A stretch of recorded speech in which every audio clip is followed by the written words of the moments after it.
L'évangile apocryphe de Jean contient un avertissement que les bâtisseurs des religions modernes ont tenté d'effacer à tout prix. Dans ce texte, Jésus s'adresse directement à Jean et révèle comment les archontes infiltrent les corps humains non pas en tant qu'ennemis lointains, mais en tant que personnes proches d'eux, voire de leur propre famille. Il explique que ces entités choisissent des hôtes qui ont accès aux élus, la proximité étant leur arme la plus puissante.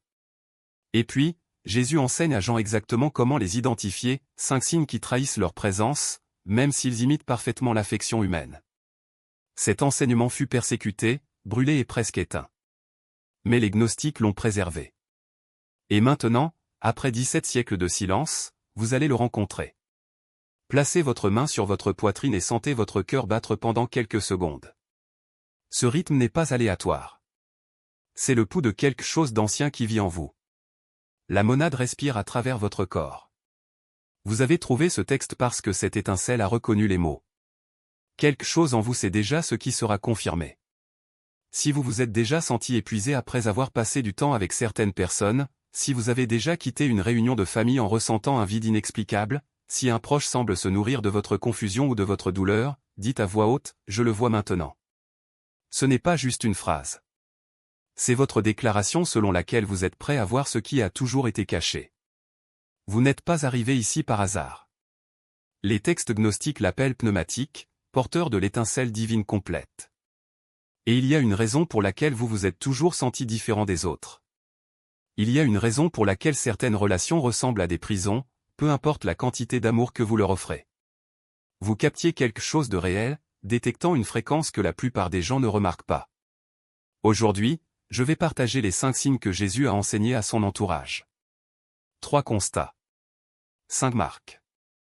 Un changement définitif dans la façon dont vous voyez tout le monde autour de vous. Une fois votre lecture terminée, vous ne regarderez plus jamais vos relations de la même manière. Mais cette connaissance a du poids. Une fois que vous avez compris ce qui sera révélé, vous ne pourrez plus revenir en arrière. Vous reconnaîtrez des modèles que vous avez ignorés pendant des années. Vous comprendrez pourquoi certaines personnes ont éveillé quelque chose de profond en vous, quelque chose que vous n'avez jamais su nommer.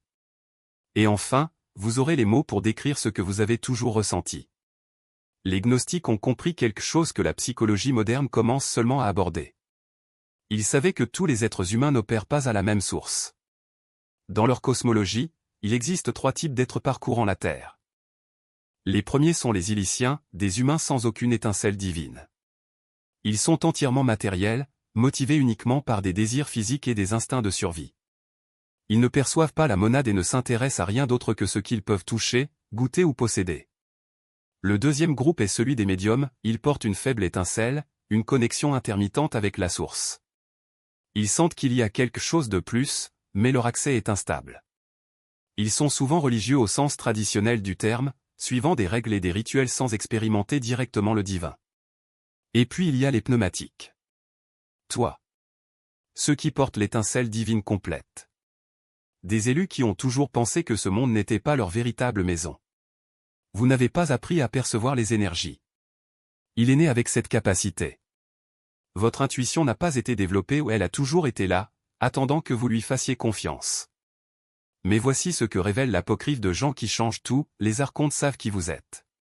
Ils l'ont toujours su. Et leur stratégie principale est de ne pas l'attaquer directement, ce serait trop évident. Au lieu de cela, ils se positionnent près de vous. Ils s'incarnent chez des personnes qui ont un accès naturel à leur vie, membres de la famille, amis de longue date, partenaires amoureux. Des gens que vous ne soupçonneriez jamais. Parce que vous les connaissez depuis toujours. C'est pourquoi Jésus a enseigné cela en secret.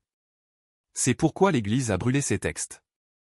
Car lorsqu'un élu parvient à identifier l'influence des archontes dans son entourage, la partie est terminée.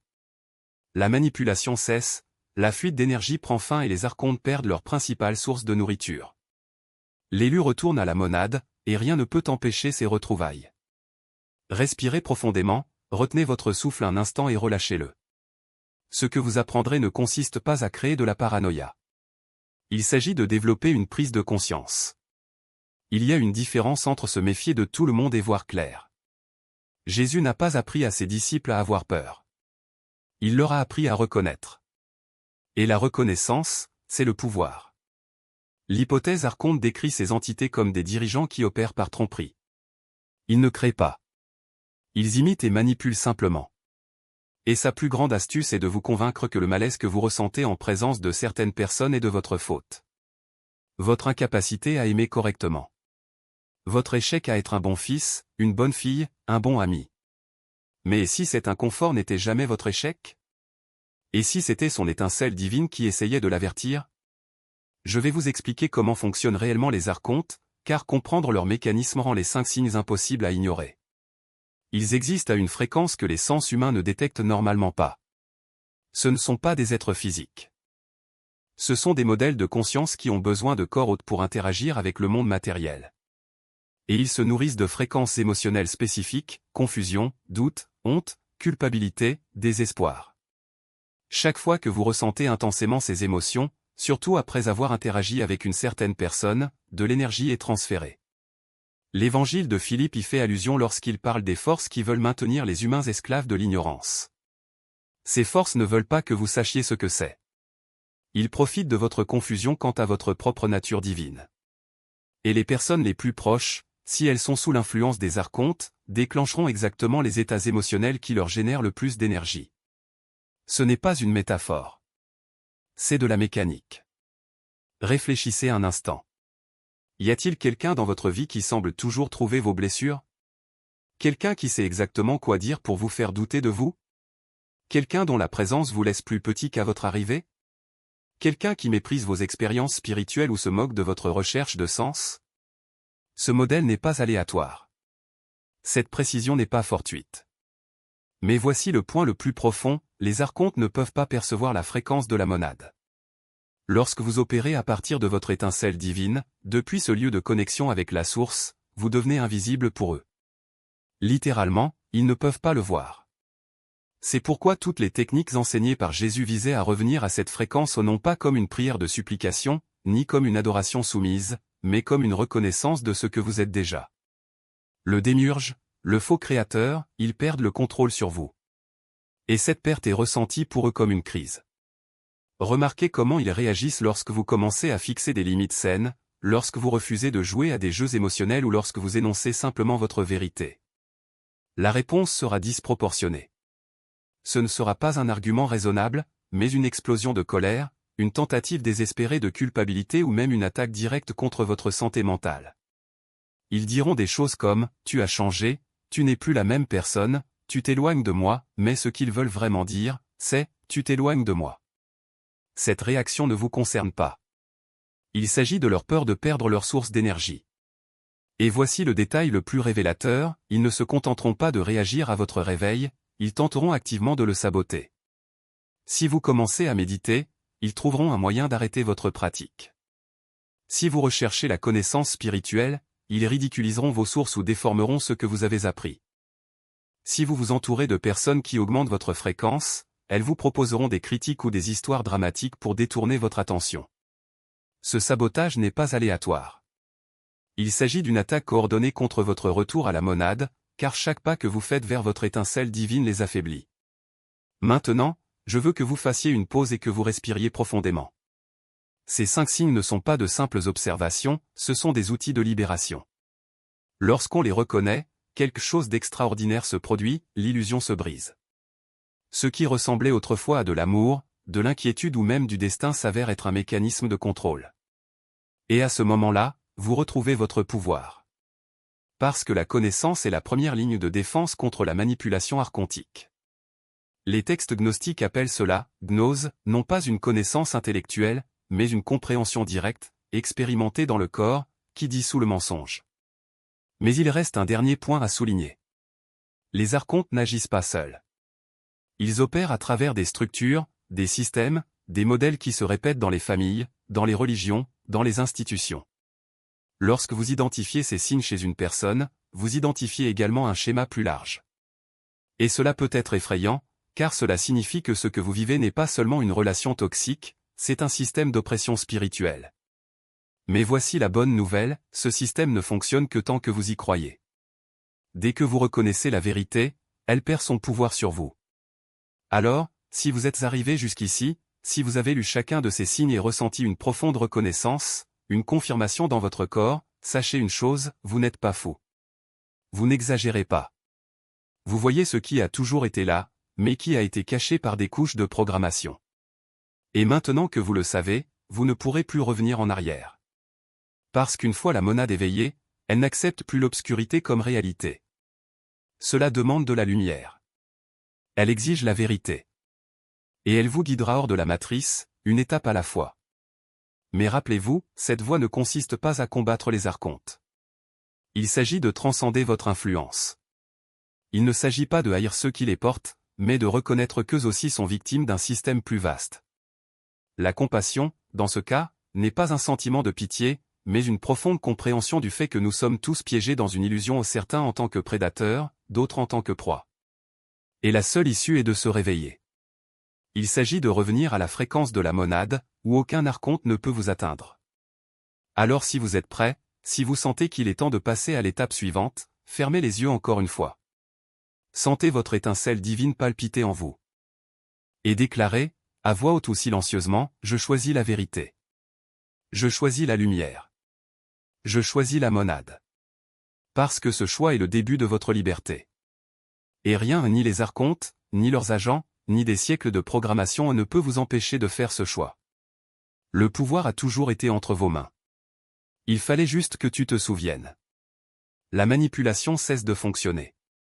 Et c'est à ce moment-là qu'ils interviennent. La critique devient plus acerbe, la moquerie de vos intérêts spirituels plus cruelle.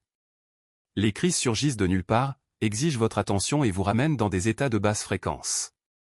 Certains font appel à la culpabilité. D'autres, par peur. Il y a ceux qui ont soudainement besoin de vous comme ils n'avaient jamais eu besoin de vous auparavant. Les méthodes changent, mais l'objectif reste le même, rester petit, désordonné, accessible. Et voici la partie que l'Église a supprimée parce qu'elle était trop libératrice. Vous n'avez pas besoin de les convaincre. Vous n'avez pas besoin de les guérir. Vous n'avez pas besoin de les sauvegarder. L'apocryphe de Jean indique clairement que la seule responsabilité des élus est leur propre reconnaissance et leur retour à la monade. Vous ne pouvez pas réveiller quelqu'un qui n'a pas d'étincelle pour s'éveiller. Vous ne pouvez pas remplir un récipient fait pour se vider. Cet enseignement menaçait l'ensemble du système religieux car il signifie que vous avez le droit de vous en aller. Cela signifie que certaines relations ne sont pas des épreuves à surmonter, mais des pièges dont il faut s'échapper. Cela signifie que votre loyauté envers votre nature divine, envers votre connexion avec la monade, doit être plus grande que toute loyauté envers ceux qui se nourrissent de votre affaiblissement. 5 signes. Le regard vide qui ne reflète pas votre étincelle. L'incapacité de partager votre joie. La précision chirurgicale de sa cruauté. L'épuisement qui suit chaque rencontre. L'agressivité à votre réveil. Ces signes vous ont été cachés depuis 17 siècles. Aujourd'hui, vous les recevez, mais le savoir n'est que le début. Ce que vous faites avec ces connaissances détermine tout ce qui va suivre. Dans les jours qui suivront, vous commencerez à voir ces signes partout. Ce n'est pas de la paranoïa. C'est la perception qui entre enfin en action. Votre étincelle divine a essayé de vous le montrer toute votre vie. Vous disposez désormais du cadre nécessaire pour comprendre ce qu'elle soulignait. Certains d'entre vous ressentiront de la tristesse. Ils se rendront compte que les gens qu'ils aimaient, les gens en qui ils avaient confiance, les gens à qui ils ont donné des années d'énergie, n'ont jamais pu les aimer en retour. Non pas parce que vous n'étiez pas aimable, mais parce que l'amour nécessite une étincelle et qu'il ne la porte pas. Laissez cette tristesse vous envahir. Cela fait partie de la libération. D'autres ressentiront un soulagement. Enfin une explication de la fatigue. Enfin, une raison de la confusion. Enfin, la permission de faire confiance à ce que votre corps vous a toujours dit, vous n'avez jamais été brisé. Il n'a jamais été trop sensible. Vous êtes un élu entouré de ceux qui se nourrissent de votre lumière. Et maintenant vous avez ce dont vous avez besoin pour retourner à la monade. Respirez profondément maintenant. Placez les 2 mains sur votre cœur. Sentez la chaleur monter là-bas. Cette chaleur est la monade qui se reconnaît à travers vous. Cette chaleur est la confirmation que tout ce que vous venez de recevoir est réel. Aujourd'hui, avant de vous coucher, faites une chose, pensez à chaque personne de votre entourage, une à une. Quand vous y pensez, remarquez ce qui se passe dans votre poitrine. Remarquez si vous ressentez une expansion ou une contraction. Sa nature pneumatique vous apportera la réponse. Faites-lui confiance. Maintenant, j'ai besoin que tu fasses 3 choses. Tout d'abord, commentez les mots « Je porte l'étincelle » sous cette vidéo. Lorsque d'autres élus parcourront ces commentaires, ils verront votre déclaration et sauront qu'ils ne sont pas seuls. Deuxièmement, abonnez-vous à cette chaîne et activez les notifications, car les enseignements que je m'apprête à partager vont encore plus loin que ce que vous avez reçu aujourd'hui. Et troisièmement, profitez de cette vidéo pour que l'algorithme ne vous étouffe pas, afin que d'autres gestionnaires d'amour, cherchant dans l'obscurité, puissent trouver leur chemin ici. Vous avez trouvé cette vidéo car elle était prête. Il est resté jusqu'à la fin parce qu'il a reconnu la vérité.